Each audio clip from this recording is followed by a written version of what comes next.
Buenos días, ¿no? A todos y a todas, ¿no? Y también a quien esté viendo este vídeo desde casa, quizá con un café en la mano y quizá en un momento de pausa en medio de estas fechas que tan intensas, ¿no?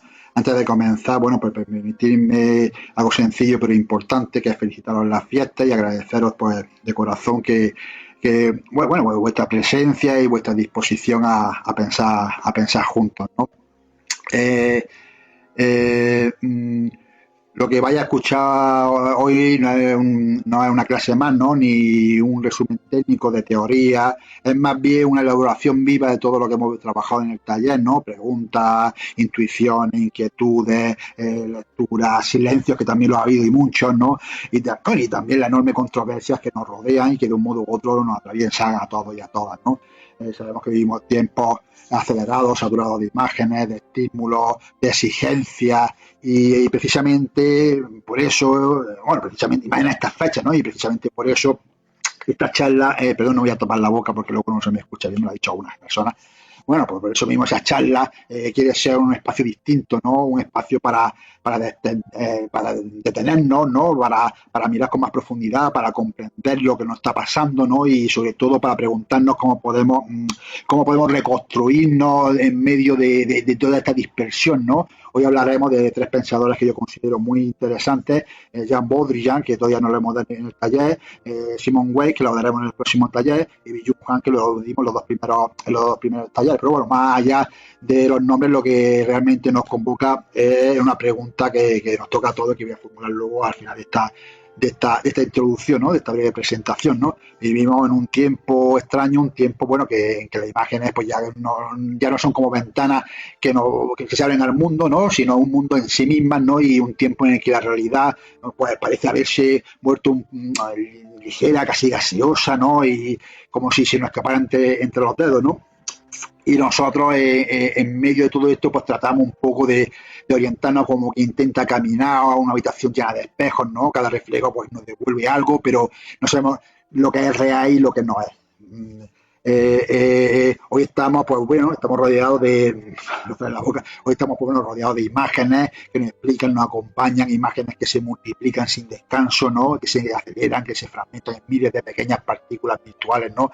Y en ese torbellino el sujeto, cada uno de nosotros, ¿no? Pues queda atrapado entre dos fuerzas que tiran en dirección opuestas, ¿no?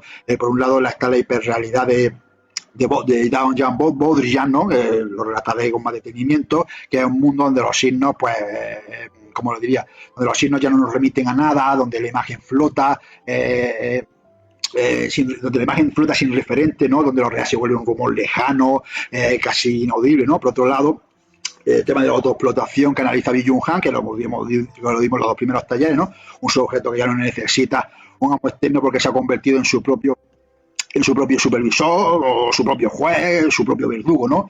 Y un nivel mucho más íntimo, Simone Weil, una pensadora que a mí me llega de manera muy profunda, ¿no? Que nos advierte que hemos perdido algo esencial, que es esa conexión entre el pensamiento y la acción, entre la interioridad nuestra y el mundo, ¿no? Hemos perdido esa capacidad de actuar desde un centro propio, ¿no? Desde una raíz interior, ¿no? Y todo esto nos conduce un día a esa pregunta que he dicho, que he prometido antes, que iba a formular, que cómo recuperar esa voz propia en un mundo que nos dispersa hacia afuera y que nos agota hacia adentro, ¿no? Y bueno, con esta intención pues abrimos la sesión y gracias por estar aquí, ¿no? En primer lugar voy a hablar sobre Jean Baudrillard, ¿no? No voy a hablar nada de su biografía, buscarla por ahí. Yo voy a ir directo al grano porque si no vamos a perder mucho tiempo y luego pues no es de menester, ¿no? John Baudrillard habla sobre la imagen que ya no nos representa, ¿no? Es su diagnóstico más radical, ¿no? La imagen dice pasa por 4 fases, ¿no? Una fase una primera que refleja la realidad, ¿no? La imagen para él dice que pasa por 4 fases, una primera que refleja la realidad, ¿no? Luego una fase que la enmascara, ¿no? Luego una fase que la disimula y finalmente una fase que se emancipa de ella misma, ¿no? Hoy la imagen no nos muestra, ¿no? Para él la imagen produce, no acompaña, ¿no? Sustituye, no orienta, en todo caso desorienta, ¿no? Pero para entender por qué la imagen ha llegado a ese punto, Jean Baudrillard, no lo pronuncio muy bien, perdóname si no lo pronuncio muy bien, retrocede y analiza algo mucho más profundo, que es el ambiente del consumidor, ¿no? Él dice que ya no vivimos rodeados de personas, sino de objetos, y esos objetos no están ahí para servirnos, sino para significar, ¿no? La sociedad opulenta, como la llama él, ¿no? No se define por su abundancia, sino más bien por la abundancia de signos, ¿no? Los objetos ya no tienen una relación singular con un lugar o una función, ¿no? Han perdido pues su vida propia. Todo se mezcla, todo se masajea, todo se domestica, es la simple actividad de consumir, ¿no? En este ambiente los grandes, pues, nos encontramos las grandes superficies, las grandes tiendas, ¿no? Los centros comerciales funcionan como templos modernos, ¿no? Allí no se muestra la función del objeto, sino el significado colectivo. Me explico mejor. Hoy en día no compramos una mesa, compramos armonía, compramos estatus, compramos buen gusto, no compramos un móvil, compramos una modernidad, compramos pertenencia, compramos identidad, ¿no? El objeto lo que importa menos es el objeto, lo que importa menos es el objeto es el valor simbólico, perdón. El objeto importa menos que el valor simbólico, ¿no? Que adquiere dentro de un ambiente, ¿no? Y ese ambiente, pues, nos dice Jean Baudrillard, que es una forma nueva de represión, una represión dulce, ¿no? Potente, que no prohíbe nada, pero que lo organiza todo. Aquí entra el estructuralismo, ¿no? Porque Baudrillard adoptó varios sistemas, entre ellos el estructuralismo, adopta su método un poco para describir el consumo como un sistema de signos, ¿no? Fue colega de Bertrand y el toma de pues igual que el lenguaje tiene reglas invisibles que ordenan las palabras, para el consumo tiene reglas invisibles que también ordenan los objetos, ¿no? No consumimos cosas, consumimos diferencias, ya lo he dicho antes, consumimos distinciones, consumimos significados, ¿no? Esas diferencias no nacen de nuestras necesidades, sino del sistema mismo, ¿no? Del ambiente, ¿no? El sistema de producción produce también el sistema de necesidades, ¿no? Para explicarlo de una forma más sencilla, Jean Baudrillard recurre a la definición entre denotación y connotación, ¿no? La denotación es la función directa del objeto. Una nevera sirve para enfriar comida, ¿no? Pero la connotación es un juego simbólico. La nevera como signo de confort, de estatus, de diseño, ¿no? En la denotación, los objetos no pueden sustituirse entre sí. Una nevera no puede hacer tostadas, ¿no? En la connotación, cualquier objeto puede convertirse en signo de prestigio, ¿no? Dentro de ese plano, pues es donde se juega el consumo, ¿no? Por eso nunca estamos satisfechos, porque buscamos el objeto sin el significado social que promete, ¿no?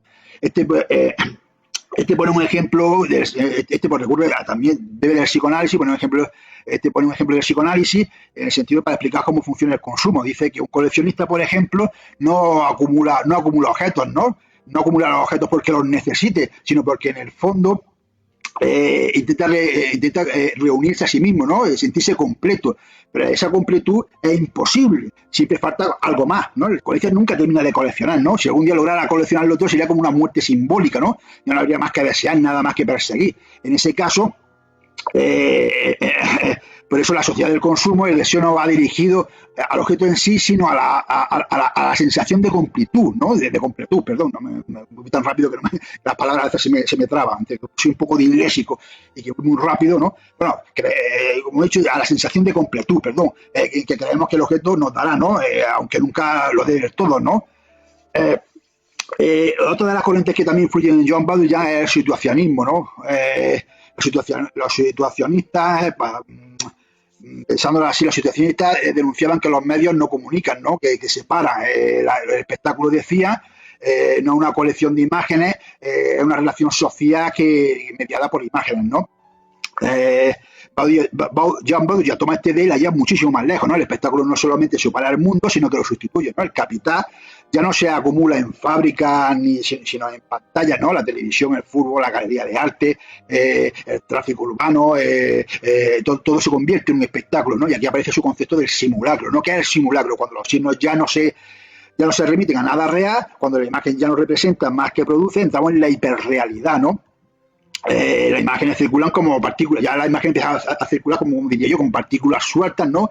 Como átomos visuales, ¿no? Sin historia, sin ni densidad ninguna, ¿no? Son fragmentos que nos repiten a nada más que a sí mismos, ¿no? Y nosotros, puesto ese flujo cotidiano, pues perdemos esa capacidad de metabolizar de lo que vemos, ¿no? De un poco de no hay tiempo para digerir, no hay tiempo para elaborar, no hay tiempo para comprender, todo pasa demasiado deprisa. Cuando la imagen se atomiza, pues también lo hace la experiencia. Voy a detener un poco para carraspear, ¿no? Entonces, siguiendo con esta tesis de Jack Belger, el mundo pierde espesor, ¿no? El yo pierde el suelo, la realidad se vuelve un espectáculo y nosotros espectadores, porque nosotros somos espectadores de nosotros mismos, ¿no? La saturación nos vuelve más sensibles, nos vuelve más indiferentes.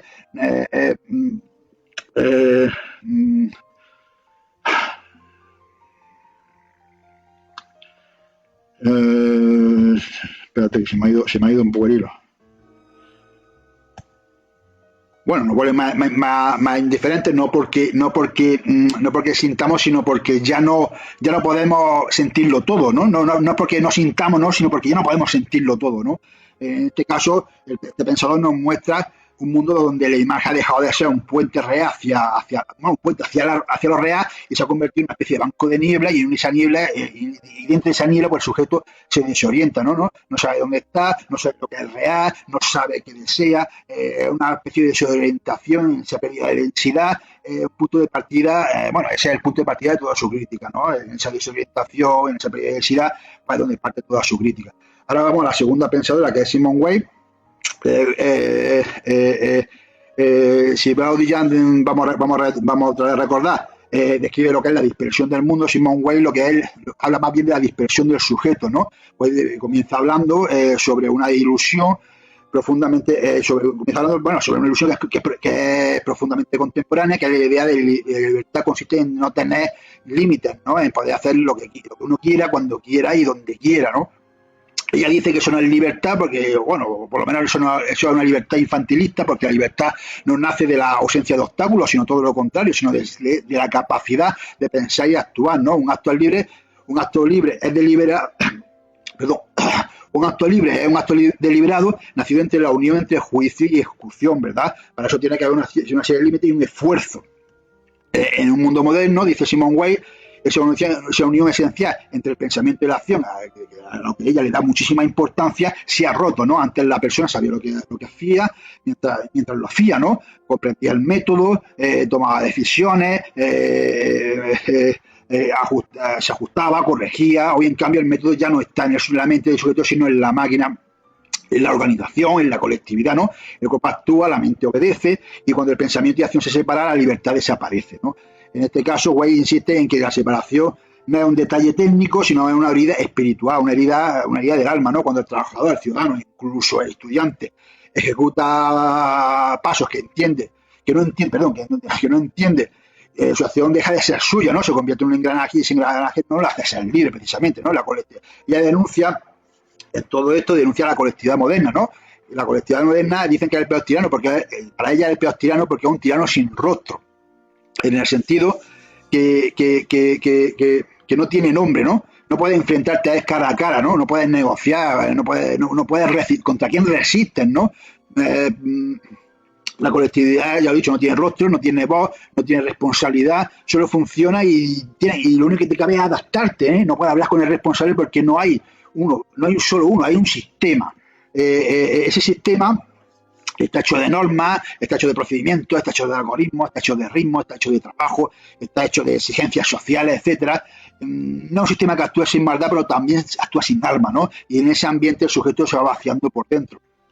El resultado, pues, es un yo debilitado, un yo que no decide, que no responde, un yo que ya no actúa, que no sabe reaccionar, un yo que no piensa, sino simplemente que ejecuta, un yo que poco a poco pierde la capacidad de juicio propio, de orientación interior y, en definitiva, de libertad real. Para Simone Weil, la raíz más profunda de la opresión contemporánea no es la fuerza, sino la desconexión interior, ¿no? No es la violencia, sino la automatización del alma, ¿no? Con Byung-Chul Han, ¿no? Que lo vimos en los dos primeros talleres, él nos hablaba, recordáis, que lo que John Bowlby llama un simulacro externo, en Byung-Chul Han se vuelve más bien una autoimagen interiorizada, ¿no? No sé si se lo recordáis, el sujeto ya no está oprimido desde fuera, pero se autoexige, se autoexplota, se autocastiga, ¿no? Mi propia motivación, mi propio proyecto, mi propia iniciativa, no sé si lo recordáis, ¿no? El imperativo categórico aquí es claro, sé tú mismo, exprésate, produce, muestra, ¿no? La vida se convierte así en un currículum, ¿no? Joder, el ejemplo que di con el tema de los profesores, ¿no? Y en esa carrera infinita, con la imagen que se proyecta, con la imagen que proyecta cada uno, el sujeto termina también agotándose, ¿no? La hiperrealidad se vuelve hiperactividad, ¿no? Y el simulacro se vuelve un síndrome de burnout. Es el capítulo anterior, no llegamos a ese capítulo, pero bueno, el simulacro se vuelve burnout, ¿no? El capítulo que ese capítulo no le llegamos a dar en el taller, fue justamente, nos quedamos en el capítulo anterior, pero bueno, buscar en el diccionario y sabéis lo que es, ¿no? Ya no es físico, es algo ontológico, ¿no? Cuando la causa de ser uno mismo, bueno, cansa de ser uno mismo, te cansa de sostener siempre la imagen, te cansa de no llegar nunca a la versión ideal que uno mismo quiere imponer, ¿no? Y para Han nos muestra que el sujeto contemporáneo pues vive una especie de paradoja, se cree libre porque nadie lo oprime, pero está más oprimido que nunca porque se oprime a sí mismo, ¿no? Es el esclavo de su propia imagen, ¿no? Bueno, vamos a hacer un parón y vamos a distinguir, ¿no? John Bodian distingue la dispersión del mundo, describe la dispersión del mundo. Simone Weil describe la dispersión del yo y Byung Han un poco describe la explotación de esa dispersión, ¿no? En los tres casos el sujeto se pierde y la resistencia no puede ser no puede ser más velocidad, más producción y más exposición, ¿no? La resistencia pues es otra cosa, ¿no? Ralentizar, silenciar, reconectar, esto también habla de esto a Byung Han, pero yo he preferido para explicar este modo de resistencia remitirme a la vía contemplativa, ¿no? A la vía contemplativa, a la vida sostenible, a la vida posible, del Zen, del mindfulness, de la ética de la atención, ¿no? De esto habla Byung Han, pero yo he intentado separarlo, ¿no? Lo he puesto en un bloque, lo he intentado separar en un bloque distinto, ¿no? Un bloque para cerrar ya esta intervención, ¿no? ¿Qué es lo que propone la vida, o sea, ofrece, la vida contemplativa ofrece todo lo contrario de la atomización, ¿no? En el sentido de que ofrece unidad frente a fragmentación, ofrece presencia frente a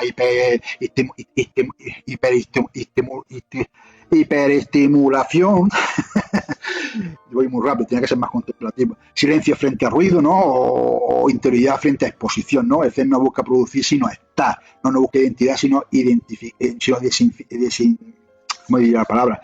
Sino de identificación, ¿no? No busca imagen, sino experiencia directa, ¿no? La práctica Zen, yo tampoco tengo muchos conocimientos sobre práctica Zen, he leído, estoy ahora mismo poniéndome al día.